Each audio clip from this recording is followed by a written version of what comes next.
សូមគោរពជំរាបសួរទៅដល់ប្រិយមិត្តទាំងអស់គ្នាវិលមកជួបគ្នាសាជាថ្មីជាមួយនឹងសាយរឿងម្ចាស់ទឹកដីភ្នាល់ទេពបុរាណសាយរឿងនេះពេលនេះក៏បានចាប់ផ្ដើមឡើងត្រង់កន្លែងលៀនហ្វឹងគាត់ក៏បានប្រជុំមុខជាមួយនឹងក្រុមហ៊ុនត្រៃនៃរន្ទះឬក៏ហៅថាឆន្ទៈនៃឋានស៊ូនឹងឯងលៀនហ្វឹងក៏បានបញ្ចេញនូវអក្សរសិល្ប៍ជាច្រើនដើម្បីធ្វើការបង្កើតក្បួនការពារខ្លួនតបប្រឆាំងជាមួយនឹងឆន្ទៈនៃឋានស៊ូមួយនោះធ្វើឲ្យកូនស្រីរបស់គាត់ទាំងពីរនេះគឺពិតជាហូបកញ្ជ្រៀបសប្បាយដោយលើកមេដាយផងលើកកម្លាំងចិត្តទៅដល់ឪពុករបស់គេថាគឺពិតជាអស្ចារ្យដែលហ៊ានតតាំងជាមួយនឹងឆន្ទៈនៃឋានស៊ូពេលនោះលៀនហ្វឹងគាត់ក៏បានលើកម្រាមដៃគាត់ឡើងដើម្បីបង្កើតនូវសពេធមពលត្រៀមនឹងប្រយុទ្ធប្រឆាំងតែម្ដងពេលនោះឆន្ទៈនៃឋានស៊ូក៏បាននិយាយថាអាឡិតគឺជាឯងទៀតហើយមានទេតែគាត់គឺស្មានថាគឺជាបិសាចដែលបានលួចនៅស្ពានឋានស៊ូពីអាណាចក្រកងសម្ព័ន្ធលូសេននោះឬក៏កងសម្ព័ន្ធទឹកដីទេពអក្សរហ្នឹងណាពេលនោះគាត់ក៏បាននិយាយក្តែងប្រាប់ទៅការលៀនហ្វឹងផងដែរថាថ្ងៃនេះយើងនឹងសម្លាប់ឯងឲ្យបានបើសិនជាទុកឯងឲ្យរស់រានមានជីវិតនោះខ្លាចតែបង្កគ្រោះមហន្តរាយដល់ពិភពលោកនោះទេស៊ីធានក៏បាននិយាយថាឈប់សិនមិនក៏ឯងគឺនិយាយបែបនេះមេធនរបស់យើងមិនមែនជាបិសាចនោះទេមិនក៏ជាអ្នកដែលបង្កគ្រោះមហន្តរាយគាត់តែងតែជួយសង្គ្រោះទៅកាន់មនុស្សនោះគ្រប់ទីកន្លែងមិនក៏ចោទប្រកាន់ថាគាត់គឺជាបិសាចទៅវិញពេលនោះផងដែរស៊ីធានក៏បាននិយាយថាឯងគឺតែពិនិត្យមើលឲ្យច្បាស់ទៅហើយពេលនោះឆន្ទៈនៃឋានស៊ូមួយនោះក៏បាននិយាយផងដែរថាអ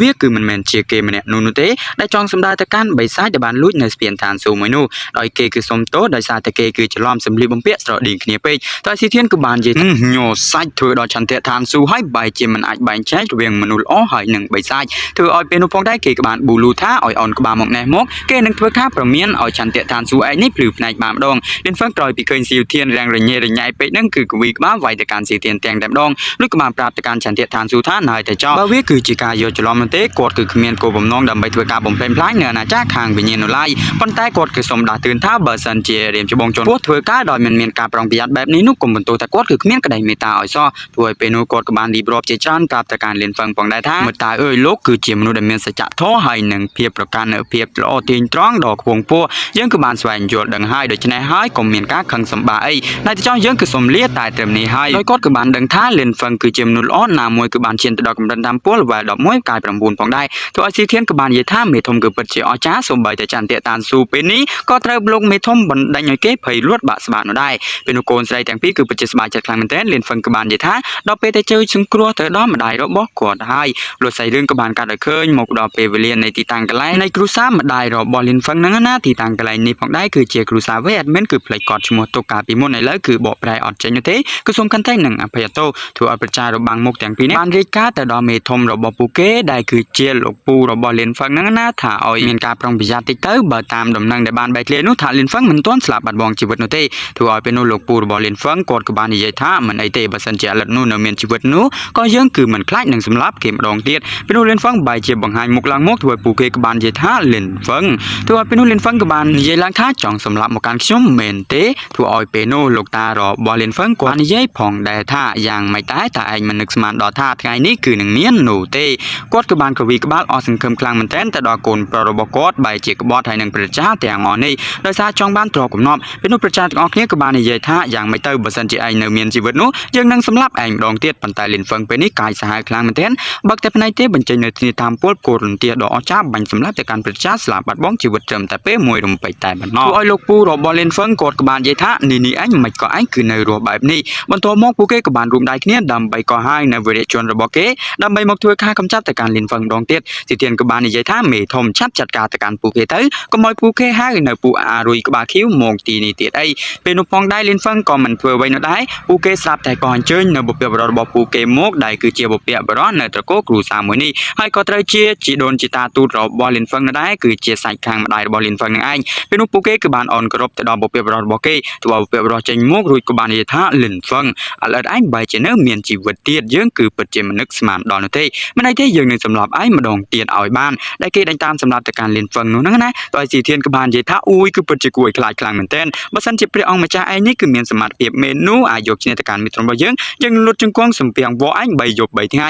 ប៉ុន្តែលៀនហ្វឹងក៏បានសម្ដៅចូលទៅដោយគាត់គឺមិនអាចទ្រាំទ្រទៀតនោះទេគាត់គឺចង់ជួបនៅម្ដាយរបស់គាត់ពេលនោះសម្ពាធធម្មពលគឺពិតជាកាយសាហាវមួយដៃទាំងធ្វើឲ្យប្រជានៅទីតាំងកន្លែងនោះស្ទើរតែទៀតប៉ាងកញ្ញាម្នាក់ដែលមានឈ្មោះថាស៊ូហ្វេក៏ត្រូវបានប្រើនៅចំហាយធម្មពលដែលសាយភាចេញមកពីការប្រយុទ្ធរបស់លៀនហ្វឹងក៏ត្រូវស្លាប់បាត់បង់ជីវិតធ្វើឲ្យគេក៏បាននិយាយថាមិននឹងអាចខ្លាំងក្លាដល់ថ្នាក់នេះទៅធ្វើឲ្យវីរៈជនក្បាលរយមួយនោះក៏ត្រូវបានទៀតប៉ាងលៀនហ្វឹងគឺបាននិយាយផងដែរថាគំនុំទាំងអស់នឹងត្រូវសងសឹកនៅថ្ងៃនេះដែលពួកឯងក៏បានធ្វើបាបទៅកាន់ឪពុករបស់គាត់និងម្ដាយរបស់គាត់ក៏បានបញ្ចេញនូវចេតនាដែរត្រៀមនឹងសម្លាប់ទៅកាន់ពួកគេធ្វើឲ្យវីរៈជនម្នាក់នេះគាត់ក៏បាននិយាយថាប្រហើនឯងគឺមករកស្លាប់ដោយខ្លួនឯងនោះទេបន្ទាប់មកគាត់ក៏បាន បញ្ចេញស្នៀតកម្ពុជារបស់គាត់គឺជាស្នៀតគ្រីស្តាល់ទាំងវាប្រហាកំទេចនៅពិភពលោកស្នៀតមួយនេះវាគឺពិតជាខ្លាំងប៉ុន្តែសម្រាប់ស្នៀតដើររបស់ Lin Feng គឺអាចចាប់បំបែកនៅភ្លើងរបស់គាត់បែកតិចទីគ្មានសល់នោះទេបន្ទាប់មកគាត់ក៏បានបញ្ជានៅចេតនាដែលសរសើរមួយនោះសម្រាប់នៅលោកពូរបស់គាត់ថាថ្ងៃនេះអ្នកណាក៏មិនអាចជួយសង្គ្រោះលោកបាននោះដែរមួយដាវនោះចំចិញ្ចើរបស់គេធ្វើឲ្យគេក៏បានដាច់ផ្កាស្លាប់បាត់បង់ជីវិតតែម្ដងធ្វើគាត់ក៏បានកវីក្បាលថាកូនប្រុសរបស់គាត់មិនគូណាទេខ្លួនដោយសារតែទ្រព្យកំណត់បន្តិចបន្តួចធ្វើឲ្យគេ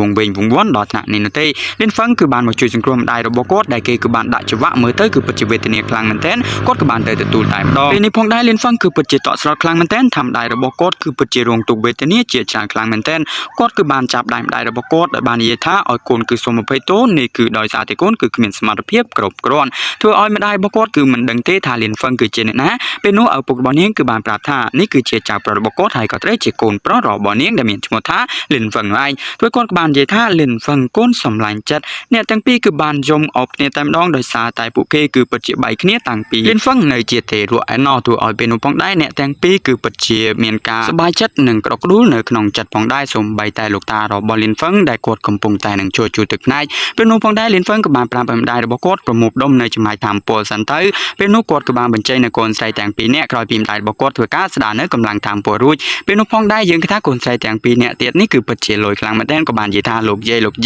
ធ្វើឲ្យពេលនោះគាត់ក៏ពិតជាមានការភ្ញាក់ផ្អើលថាខានជួប Lin Feng កាលពីនៅទេរៈនេះទេប៉ុន្តែពេលនេះបែរជាមាននៅកូនក្មេងដល់ខ្ជូតគួរឲ្យស្រឡាញ់ឲ្យគាត់ដល់ទៅពីរនាក់ឯណោះធ្វើឲ្យពេលនោះអ្នកទាំងពីរដែលជាកូនរបស់ Lin Feng គឺបាននិយាយផងដែរថាមិនមែនពីរទេគឺ3ឯណោះដល់ពេលនេះគឺគួរឲ្យស្ដាយបងប្រុសរបស់ខ្ញុំនោះគឺមិនអាចជួបជុំនឹងគ្នាទេគាត់គឺត្រូវបានជាតាទូតរបស់គាត់នឹងគឺចាប់ឃុំគ្រងបាត់ទៅហើយឃុំនៅក្នុងគុកឯណោះពេលនោះគាត់ក៏បានប្រាប់ទៅកាន់លោកយាយថាយើងគឺត្រូវជួយសង្គ្រោះម្ដាយរបស់ខ្ញុំនិងបងប្រុសទៀនជីជាមួយគ្នាតែម្ដង Lin Feng ក៏បានសម្រេចចិត្តថាទៅតែម្ដងទៅលោកស្រីរឿងក៏បានកាត់ឲ្យឃើញវេលាជាប់ពាក្យគឺចិត្តមកដល់ហើយម្ដាយរបស់មេងចិនផៃបានត្រឹមតែប្រាប់ទៅកាន់ប្តីថាឲ្យជួយសង្គ្រោះទៅកាន់កូនស្រីផងដោយសារតែកូនប្រុសរបស់គាត់ទាំង3នាក់គឺត្រូវបានបាត់ខ្លួននាងច្បាស់ជាមិនសប្បាយចិត្តនោះទេធ្វើពុកគឺក្តាប់ដៃយ៉ាងណែនខឹងខ្លាំងមែនទែនបានត្រឹមតែអង្គុយផឹកស្រាគូឲ្យស្ដាយដែលគាត់គឺសុំទោសទៅដល់កូនស្រីដែលគាត់គឺគ្មានសមត្ថភាពជួយសង្គ្រោះទៅដល់កូនស្រីនោះទេពេលនោះផងដែរផ្លាកបញ្ជាដែលគឺជាព្រលឹងដូនតារបស់គាត់នឹងគឺចិត្តចេញពីការវឹកហាត់ហើយធ្វើឲ្យគាត់សប្បាយចិត្តខ្លាំងមែនទែនពេលនោះផងដែរសាច់រឿងក៏បានឲ្យឃើញនៅក្នុងការវឹកហាត់មួយនោះ